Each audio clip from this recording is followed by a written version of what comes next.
It was a long defensive training session at Red Hill today as the Broncos prepare for Friday night's clash against the ladder-leading Roosters. Brisbane rake Jake Turpin may have to share his time on the field with new signing James Seguiaro, who trained with the first 17 today. Yeah, it's good to have Segs here. Chico, he's a good fella. He seems, brings a lot of energy to training, so I'm really loving having him here at training.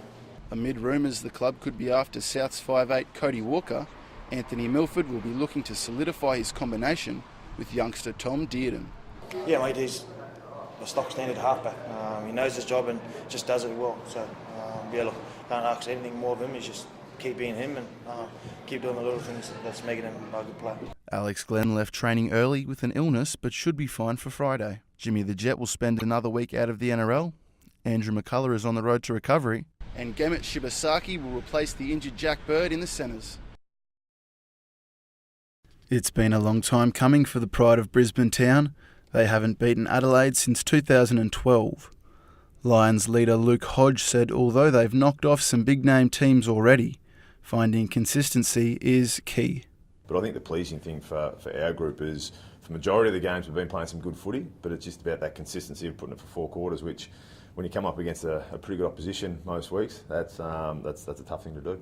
Hodge has been a shining light for the club since his arrival last season, acting as a mentor for many of the club's youngsters. The Lions have the second youngest list of all 18 clubs with an average age of 23.22.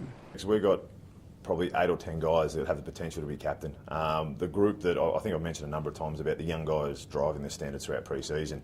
At 34 years young, Hodge's experience has been invaluable to the club as he goes into his 333rd match. Mate, 99 games off the all-time record. Any chance of sticking around and knock that one off? I'll let you answer that one. It's a long way away. Ted Roker, 9 News. The Reds haven't beaten the Waratahs in 6 years, but this interstate clash could be the most important yet. With finals footy on the line, they've been forced to play club debutant Matt McGahn out of position at fullback, the son of former rugby league great Hugh McGahn. Having only watched Matt at club footy and a little bit of footage from Japan, highly skillful, good communicator, tackles well.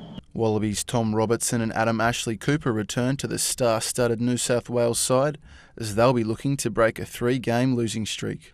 While Queensland sit just 1 point ahead of them on the ladder, the Reds will be fighting to avenge their round 4 loss to the Tars. We want to make it realistic so that we don't burn ourselves out before we get there on the weekend, but also we still want to have it to the point where when they get out in the field, they really want to hit everything that's in a blue jumper and hurt it. The Waratahs will be worried this week with star fullback Israel Folau set to receive his punishment from Rugby Australia. Folau's former rugby league teammate Justin Hodges is also turning heads, his second official boxing bout lasting just 23 seconds. It's all over. Big shot. It's over. From Hodges early on, and McMahon is in strike. And he wears one on the way down. Hodges defeating Kiwi Troy McMahon, who'd never fought a professional bout. He's now set his sights on former Origin rival Paul Gallen. Ted Roker, 9 News. Australia's most loved Prime Minister Bob Hawke has passed away at the ripe old age of 89. Hawke, as he was affectionately known, died peacefully in his Sydney home. Heartfelt tributes are poured in while the nation mourns a hero. Bob Hawke loved Australia, and Australia loved Bob Hawke. The Labor legend was Australia's third longest serving Prime Minister, who led the party from 1983 to 1991. He floated the Australian dollar, introduced Medicare, outlawed gender discrimination in the workplace, to name a few things, and overall made Australia a more outward-looking, more tolerant and more competitive country. I think he was very good for Australia at that time. When I came to this country in 1988, he was the man. Oh, he was a legend, wasn't he? A champion sculler and a champion of the people. And the great man Bobby Hawke nailed it. Said, thank you very much, boys. Cheers them. Loves his cricket. Have your cup back. Don't waste the drop. A younger Hawkey would never waste a drop, but he had to make sacrifices to further his career and be what Australia needed. Mr Hawke transformed himself. It wasn't just about going on the wagon. He dressed better, improved his grooming, cleaned up his language, changed his whole approach to life. In short, he turned himself into the kind of person he thought a Prime Minister should be. Bob Hawke will be remembered as a dinky-guy Aussie who gave up the drink for his country. I just love Australia and I love Australians. I mean, I love them passionately. Australia owes you, Bob. Congratulations, sir. We owe you, Bob. Ted Roker, 9 News.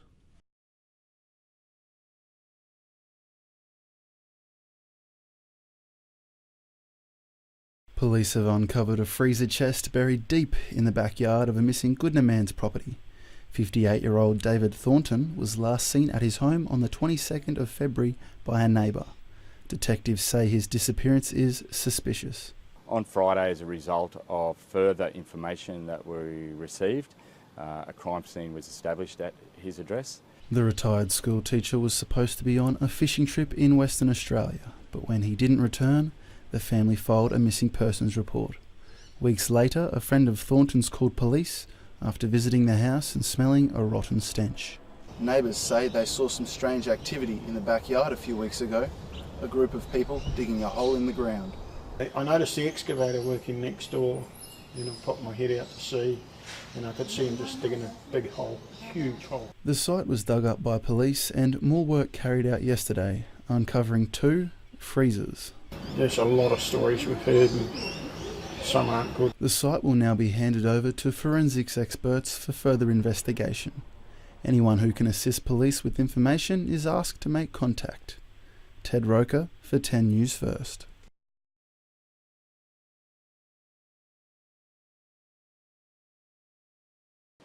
Ipswich man Bobby Andrew Weaver made a brief appearance in court charged with the murder of David Thornton. An additional charge of interfering with the corpse was also laid. Scientific police have confirmed remains found in a buried freezer are those of 58-year-old David Thornton. The 2 were supposedly friends. Neighbours say they'd often work on motorcycles together. They've been known to each other and they've known each other for a long time, we're talking about a number of years here. It's also understood David Thornton suffered from depression and chronic back pain, which would keep him homebound most of the time. Why have you decided to come and put some flowers down this morning? To remember him. It's understood part of the police investigation will focus on a missing and large amount of money that Mr. Thornton kept on the property. Devastated friends and family have also been interviewed by police as they struggle with their loss. Absolutely gutted to know that it happened right next door to a nice guy, to someone that's very weak and vulnerable. Bobby Weaver has been remanded in custody following his court appearance. He'll face court again on April 17th. Ted Roker, 10 News First.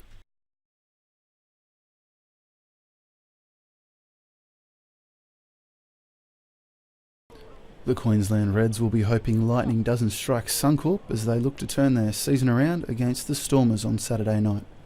There's plenty of pressure on the Reds following the loss to former teammate Quade Cooper's high-flying Melbourne Rebels, so the Ballymore boys will have to dig deep to overcome the Cape Town locals before they head on a 2-week tour of South Africa. It's an important game for us as a group before we head off.